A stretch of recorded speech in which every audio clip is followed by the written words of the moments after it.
ज्वालामुखी क्या होता है? देखिए, ज्वालामुखी पृथ्वी की सतह पर उपस्थित ऐसी प्राकृतिक दरार या छेद होती है, जिससे होकर पृथ्वी के भीतर का गर्म लावा, गैस, भस्म आदि बाहर आते हैं और इसे पृथ्वी का सेप्टिक वाल्व कहते हैं। पृथ्वी के अंदर क्या होता है कि बहुत सारे रेडियो एक्टिव पदार्थ पाए जाते हैं।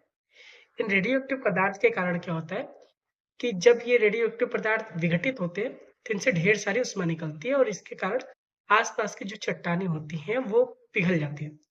अब ये जो पिघली हुई चट्टानें होती है, ये बाहर निकलने की कोशिश करती है और इसके साथ धुआँ वगैरह भी होता है, जो कि बाहर निकलना चाहते हैं। तो अगर ये पृथ्वी से बाहर ना निकले, तो पृथ्वी फट सकती है। तो ज्वालामुखी क्या करता है कि एक तरह से सेफ्टी वाल्व का काम करता है, जो कि इन्हें समय-समय पे पृथ्वी के बाहर निकालता रहता है। इसीलिए ही इसे पृथ्वी का सेफ्टी वाल्व कहते हैं।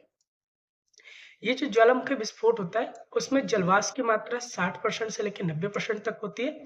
यही सबसे सर्वाधिक मात्रा में निकलती है। इसके बाद carbon dioxide, sulphur dioxide, nitrogen, hydrogen जैसे कई सारी गैसें भी इससे निकलती हैं। तो यहाँ इस चित्र में देख रहे हैं कि ज्वालामुखी विस्फोट हो रहा है। आगे देखते हैं ज्वालामुखी की संरचना। देखिए, ज्वालामुखी की संरचना कैसी होती है? ज्वालामुखी में पहले तो एक क्रेटर होता है। क्रेटर क्या होता है? ये अब एक ज्वालामुखी है जो कि शांत ज्वालामुखी है। इसके चारों तरफ ये जो गड्ढा दिख रहा है, इसकी संरचना कटोरी या कप की तरह है, ठीक है? इसी को हम क्या बोलेंगे? क्रेटर, ठीक है? यानी क्रेटर ज्वालामुखी के मुख को कहते हैं, जो कि कटोरी या कप के आकार का होता है। आगे देखते हैं मैग्मा। मैग्मा क्या होता है? देखिए, पृथ्वी की सतह के नीचे अभी जैसा हमने बताया कि पृथ्वी की सतह के नीचे जो रेडियो एक्टिव पदार्थ होते हैं, उनके विघटित होने से जो चट्टान होता है वो पिघल जाता है, जिसे हम क्या बोलते हैं? मैग्मा कहते हैं। ये मैग्मा है जो कि बाहर की तरफ निकल रहे हैं। तो जब मैग्मा बाहर की तरफ निकलता है तो इसी को हम क्या बोल देते हैं? लावा, ठीक है?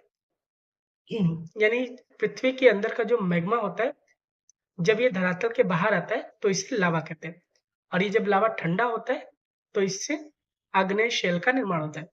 यानी पहले तो ये चट्टानी था पृथ्वी के अंदर, अब ये पिघल के बाहर निकलता है और बाहर निकलने के बाद फिर ये हवा के संपर्क में आने के बाद धीरे-धीरे ठंडा हो जाता है और पत्थर के रूप में बदल जाता है या शेल के रूप में बदल जाता है, जिसे हम प्राथमिक शेल या आग्नेय शेल के नाम से जानते हैं। तो ये देख रहे हैं जैसे कि अब ये निकल रहा है और धीरे-धीरे इधर ये ठंडा भी होता जा रहा है। तो जब ये ठंडा हो जाएगा तो ऐसे चट्टान की तरह बदल जाएगा, ठीक है? आगे देखते हैं। अगला है सिंडर। सिंडर क्या होता है? देखिए, विस्फोट के साथ हवा में गया लावा जल्दी ठंडा होकर जम जाता है जिसे सिंडर कहते हैं।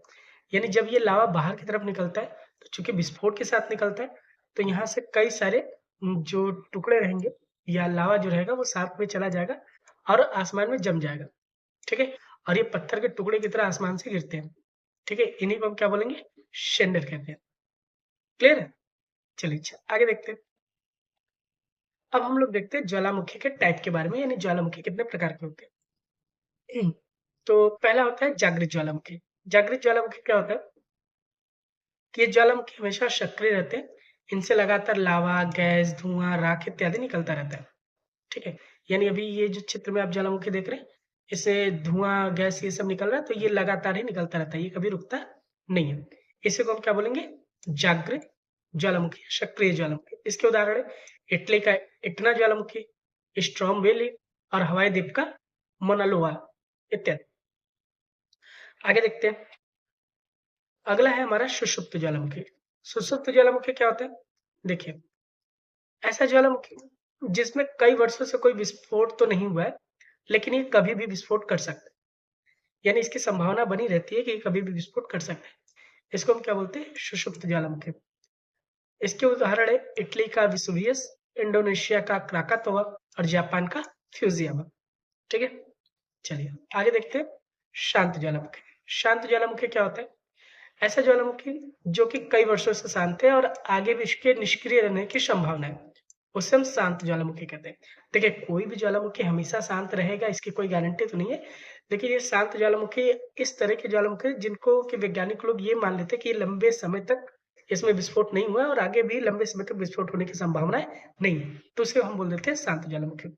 इसके उदाहरण है म्यांमार का माउंट पोपा, अफ्रीका का किलिमंजारो, ईरान का कोट सुल्तान देवबंद और अमेरिका का माउंट सातरहुड रेनडियर। तो यहाँ पे हम एक शांत ज्वालामुखी के चित्र को देख रहे हैं। अब देखिए ये इतना शांत है कि इससे विस्फोट नहीं हुआ, तो जिसके कारण क्या हुआ, यहाँ पे पूरी हरियाली की तरह आपको दिख रही है। ये हरियाली क्यों है? क्योंकि ये गर्म नहीं है, ठीक है? तो यहाँ से लावा वगैरह भी नहीं निकलता, धुआँ वगैरह भी नहीं है, तो अच्छे से यहाँ पे बढ़िया मौसम है, जिसके कारण कि यहाँ पे हरियाली आपको देखने को मिल रही है। आगे हम बात करते हैं क्रेटर झील की। क्रेटर झील क्या होता है? देखिए, जब शांत ज्वालामुखी के मुख में बारिश का पानी भर जाता है, तो इससे बनी झील को क्रेटर झील कहते हैं। देखिए, जब ज्वालामुखी शांत है और लगातार इसमें कोई हलचल नहीं है, ठीक है? तब ये तो गड्ढा है ही, तो जब बरसात का बारिश होगा, यानी बरसात का पानी इसमें आएगा, तो वो इसी गड्ढे में क्या होगा, धीरे-धीरे, धीरे-धीरे इकट्ठा हो जाएगा। इसी को हम क्या बोलेंगे? क्रेटर झील बोलेंगे। क्रेटर झील का जो पानी होता है, ये हमारे लिए काफ़ी इम्पोर्टेंट होता है। कई कंपनियाँ इसको महँगे दामों में बेचती हैं, कुछ लोग वहाँ पे जाते हैं और उसमें नहाते हैं, कहते हैं इससे चर्म रोग वगैरह ठीक हो जाते हैं। तो ये सारी चीज़ें चलती रहती हैं। आगे देखते हैं। आगे है ज्वालामुखी के उद्गार के कारण, यानी ज्वालामुखी में उद्गार क्यों होता है? तो इसके कई कारण हैं। वह है भूगर्भिक असंतुलन, यानी भूगर्भ के अंदर जो भी असंतुलन होता है उसके कारण गैसों की उत्पत्ति, भूगर्भ के ताप में वृद्धि, दाब में कमी और प्लेट विवर्तनिक, यानी प्लेट टेक्टोनिक। अब देखिए ये कैसे काम करते हैं, इसके बारे में थोड़ा जानने की कोशिश करें। जैसे कि अगर हम बोलते हैं भूगर्भिक असंतुलन, तो इसमें क्या होगा? देखिए, भूगर्भिक असंतुलन के कारण भूगर्भिक क्षेत्रों की संरचना में परिवर्तन होते हैं, जिससे ज्वालामुखी की क्रिया होती है। यानी जो पृथ्वी की भूगर्भ है, यानी पृथ्वी की आंतरिक संरचना है, उसमें लगातार बदलाव होता रहता है। तो बदलाव होने के कारण कहीं पर क्या होगा कि परत कमजोर होगी, कहीं पे मजबूत होगी। इसके कारण क्या होगा कि ज्वालामुखी विस्फोट होने की संभावना बनी रहती है। इसके अलावा गैसों की उत्पत्ति, गैसों की उत्पत्ति कैसे होगी? देखिए, भूगर्भिक जो जल होता है, यानी जो पृथ्वी पर नदियाँ बह रही होती है या बरसात का जो पानी होता है, ये सभी क्या होते हैं? किसी दरारों से रिसकर पृथ्वी के अंदर पहुँच जाते हैं। अब चूँकि पृथ्वी अंदर से काफ़ी गर्म है, तो ये जल्दी वाष्प में बदल जाते हैं और जब ये वाष्प में बदलते हैं, तो बाहर निकलने की कोशिश करते हैं और ये जब बाहर निकलने की कोशिश करते हैं, तो भूगर्भ को तोड़कर बाहर आते हैं, जिससे क्या होता है? ज्वालामुखी विस्फोट होता है। आगे भूगर्भ के ताप की वृद्धि। भूगर्भ के ताप की वृद्धि कैसे होती है? भूगर्भ में कई तरह के रेडियो एक्टिव पदार्थ पाए जाते हैं। जब रेडियो एक्टिव पदार्थों का विखंडन होता है, तो उनसे ऊर्जा निकलती है और उनके पास की जो सेलें होती है, वो कमजोर हो जाती हैं, पिघल जाती हैं, जिससे उनका आयतन क्या होता है? धीरे-धीरे बढ़ने लगता है। जब आयतन बढ़ता है, तो दरारें जहाँ पे कमजोर होंगी, उसको फोड़ के लावा के रूप में ये बाहर निकलेंगी। दाब की कमी। दाब की कमी कैसे? ऊपर की परतों के दबाव के कारण क्या होगा? भूगर्भ की जो चट्टानें होती हैं वो ठोस अवस्था में रहती है। लेकिन जैसे ही ऊपर का दबाव कम होता है, ये ठोस से धीरे-धीरे द्रव में बदलने लगती है, जिससे क्या होगा कि ज्वालामुखी की क्रिया प्रोत्साहित होगी और ज्वालामुखी विस्फोट होने की संभावना बन जाती है। अगला है प्लेट टेक्टोनिक। प्लेट टेक्टोनिक यानी प्लेट विवर्तनिकी क्या है? देखिए, प्लेट जो होती है वो 3 तरीके से मेनली गति करती है। पहला, या तो प्लेटें एक दूसरे के पास आ रही होंगी, ऐसे, या तो क्या होगा कि प्लेटें एक दूसरे से दूर जा रही होंगी, यानी एक प्लेट ये है और दूसरी प्लेट ये है, ठीक है? तो एक प्लेट इधर जा रही होगी और दूसरी इधर जा रही होगी।